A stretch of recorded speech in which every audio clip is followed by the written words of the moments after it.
সময় বদলেছে, জায়গা বদলেছে, কিন্তু সাইকেলের সাথে জড়িয়ে থাকা অনুভূতিটা একদম বদলায়নি।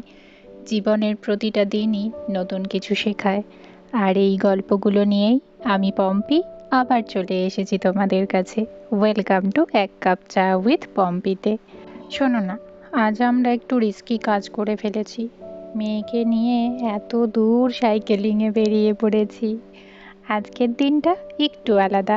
অনেক দিন পর আমরা তিনজন একসাথে সাইকেল নিয়ে বেরোচ্ছি। সত্যি বলতে কি একটু টেনশন ছিল কিন্তু, কারণ মেয়েকে নিয়ে এতটা লং রাইডে ও আগে কখনো করেনি যে। তার উপর বকশিলের রাস্তা, একদম ইজি না। তবুও ভাবলাম যে চেষ্টা করে দেখাই যাক। শুরুটা করলাম একদম ধীরে ধীরে। আর অনেস্টলি বলছি, আমাদের থেকে ওর এক্সাইটমেন্টটাই অনেকটা বেশি ছিল। আজ আমরা যাচ্ছি গার্ডেনার্স ক্রিক ট্রেলে। মেলবোর্নের এটা একটা ভীষণ সুন্দর সাইকেলিং ট্র্যাক। চারপাশে সবুজ পার্ক, জলাভূমি আর একদম শান্ত একটা ভাইব।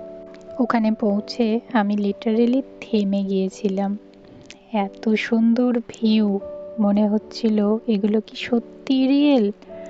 এখানে একটা জিনিস খুব ফিল করবে, এখানে না কেউ তাড়াহুড়ো করে না। এখানে সবাই জীবনটাকে আস্তে ধীরে উপভোগ করে বাঁচে। এই গার্ডেনার্স ক্রিক ট্রেলটা জানো তো, মেলবোর্নের খুব একটা জনপ্রিয় ট্রেল। এটা প্রায় 20 কিলোমিটার পর্যন্ত লম্বা। ব্ল্যাকবার্ন লেক থেকে শুরু হয়ে বার্নলেতে গিয়ে মিশেছে। এই ট্রেলটা মেনলি ওয়াকিং, জগিং আর সাইকেলিংয়ের জন্য খুব পপুলার। আর ইন্টারেস্টিং ব্যাপারটা হলো পুরোটা প্রায় পার্ক আর রিজার্ভের মধ্যে দিয়েই গেছে। তাই এখানে এলেই মনে হয় সিটি থেকে অনেক দূরে কোথাও চলে এসেছি। উইকেন্ডে না এখানে প্রচুর ভিড় হয়, সবাই একটু রিফ্রেশ হতে আসে আর কি। মাঝে মাঝে ওর জন্য একটু থামতে হচ্ছিল, ওকে গাইড করতে হচ্ছিল, কিন্তু ও যেভাবে এনজয় করছিল সেটা দেখে সত্যি খুব ভালো লাগছিল। আর এখানে যেতে যেতে চোখে পড়েছিল ডিকেন ইউনিভার্সিটি। অস্ট্রেলিয়ার একটা খুব নামকরা ইউনিভার্সিটি এটা। এর মডার্ন এডুকেশন সিস্টেম, রিসার্চ আর প্র্যাকটিক্যাল লার্নিংয়ের জন্য বিশ্বজুড়ে পরিচিত। অনেক ইন্টারন্যাশনাল স্টুডেন্টসরা এখানে পড়তে আসে। আমাদের ইন্ডিয়া থেকেও অনেকেই এখানে পড়াশোনা করছে। এখানে ইন্টারন্যাশনাল স্টুডেন্টসদের জন্য না স্কলারশিপেরও সুযোগ দেওয়া হয়।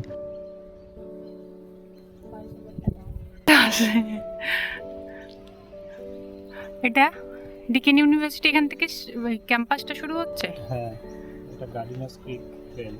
ট্রেলটার নাম গার্ডিনার্স ক্রিক। আচ্ছা, কতদিন পর বেরোলে? বেশ কয়েক মাস পর। তুমি তো তাও বেরিয়েছো, আমরা তো বহুদিন। হ্যাঁ, ওখানে একটু দাঁড়িয়ে আবার আমরা চলতে শুরু করলাম। তারপর আমরা গেলাম স্কাইলাইন ড্রাইভ ইন থিমড প্লেগ্রাউন্ডে। হ্যালো, এখন অনেকটা চলে এসেছি, এসে একটু রেস্ট নিতে বসেছি। আর মেয়েটার সামনে একটু পার্ক আছে, তো মেয়েটাও খেলছে, তারাও তোমাদের দেখাই। এই জায়গাটা একটা পুরনো ড্রাইভ ইন সিনেমা কনসেপ্টের উপর বানানো। লাল রঙের গাড়ির স্ট্রাকচার, বাচ্চাদের জন্য একদম ফান একটা প্লেস। এই যে স্কাল্পচারগুলো দেখলে, এগুলো প্রথম তৈরি হয়েছিল 2003 সালে সাইপ্রাস গাছ থেকে। তারপর 2017 সালে নতুন করে আবার ডিজাইন করা হয়, যেখানে ওয়ার এক্সপিরিয়েন্স আর লোকাল মানুষের জীবনের গল্প তুলে ধরা হয়েছে। 2018 সালের অ্যানজাক ডেতে এগুলো অফিসিয়ালি উন্মোচন করা হয়। এই স্কাল্পচারগুলো আসলে সেই সব মানুষদের সম্মান জানাতে তৈরি হয়েছিল যারা যুদ্ধে গিয়েছিলেন আর যারা কঠিন সময়ে মুখোমুখি হয়েছিলেন। সময়ের সাথে সাথে কাঠগুলো ন্যাচারালভাবে ক্ষয় হয়, আর এই জিনিসটাই সামহাও লাইফের রিয়েলিটিটা রিমাইন্ড করিয়ে দেয়। কিন্তু এইসব হিস্টোরি বা ইনফরমেশনের থেকেও আমার কাছে সবচেয়ে সুন্দর ছিল একটা অন্য জিনিস, আমার মেয়ের মুখের এক্সাইটমেন্টটা। ওখানে গিয়ে ওর তো আনন্দের শেষ ছিল না। একবার এদিকে দৌড়াচ্ছে, ওদিকে দৌড়াচ্ছে, আর আমি আমিও ওর সাথে খেলতে নেমে পড়লাম। সত্যি বলতে কি, আমার মনে হয় বাচ্চাদের সাথে এইভাবে সময় কাটানোটা না ভীষণ জরুরি। কারণ ওরা খুব ছোট ছোট জিনিসে হ্যাপিনেস খুঁজে পায়, আর আমরা বড়রা সেই হ্যাপিনেসটাই কোথাও যেন হারিয়ে ফেলি। ওর সাথে খেলতে খেলতে মনে হচ্ছিল আমি যেন নিজের ছোটবেলাটাকেও আবার একটু ছুঁয়ে ফেলেছি। আর একটা জিনিসও নোটিস করেছি জানো, বাচ্চাদের কাছে না এক্সপেন্সিভ আউটিংয়ে ম্যাটার করে না। ওদের কাছে ইম্পর্টেন্ট হলো মা বাবা পাশে আছে কিনা, একটু সময় দিচ্ছে কিনা, আর একসাথে হাসছে কিনা। তারপর ভাবলাম এবার তো ফেরার পালা। কিন্তু ফেরার সময় আমরা জানো তো মেন রোড দিয়ে ফিরিনি, কারণ এখানে বাচ্চাকে নিয়ে মেন রোডে সাইকেলিং করাটা না ভীষণ রিস্কি। আর অনেস্টলি বললে এখানে রোড সেফটিটা সবাই খুব সিরিয়াসলি নেয়। কেউ আনসেফ কিছু করলে মানুষ এটা একদমই ভালো চোখে দেখে না। তাই আমরা আবার ট্রেল দিয়েই ফিরছিলাম। এই গার্ডেনার্স ক্রিক ট্রেলটা দিয়ে ফেরার ফিলিংটা এক্সপ্লেন করা ভীষণ ডিফিকাল্ট ছিল। খেতে পাইনি কি একটা হাতে ওটা খাচ্ছিস, একটা হাতে এটা খাচ্ছিস, আমার নড়ছে। আমি এটা খাচ্ছি। এই বললি তোর খেতে পাইনি।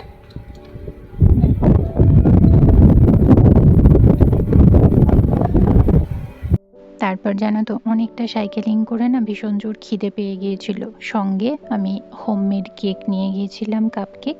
সেটা একটু ওখানে দাঁড়িয়ে খেয়ে নিলাম। আর খেতে খেতে দেখলাম ওখানে ফুটবল খেলার কোচিং চলছে, তো সেটাও একটু তোমাদের সঙ্গে ভাগ করে নিলাম। আবার জার্নি শুরু করেছি। একদিকে দেখো এই ট্রেল, পাশ দিয়ে শান্ত নদী বয়ে যাচ্ছে, আর নদীর দুধারে ঘন সবুজ গাছপালা। এইরকম রাস্তা দিয়ে হাঁটা বলো বা সাইকেলিং বলো, করতে না একদম মনটা অন্যরকম যেন শান্ত হয়ে যায়। মনে হচ্ছিল সারা সপ্তাহের ক্লান্তিটা যেন আস্তে আস্তে ডিসঅ্যাপিয়ার হয়ে যাচ্ছে।